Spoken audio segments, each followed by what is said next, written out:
Il y a beaucoup de gens qui font du sport, mais qui ne sont pas sportifs. Quand je vois des gens, et bon, si vous regardez ce podcast, mais peu importe, mais il y a beaucoup de gens, ils vont à la salle, ils habitent à 5 minutes de la salle à pied, mais ils vont prendre la voiture.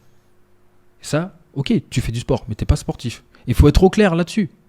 Il y a beaucoup de gens, ils vont jamais prendre les escaliers, ils vont toujours prendre les escalators ou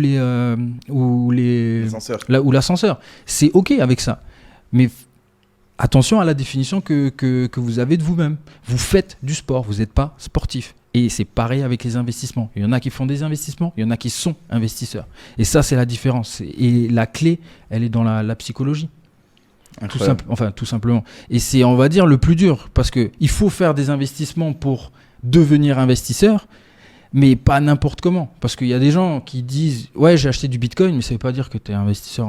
Tu as investi. C'est tout ce que tu as fait. Tu as jeté des dés dans le noir. C'est tout ce que tu as fait. Mais quand tu as une méthode, tu as une structure et tu sais quel levier activer pour atteindre le capital que tu veux, là oui. Là, tu es investisseur. Okay.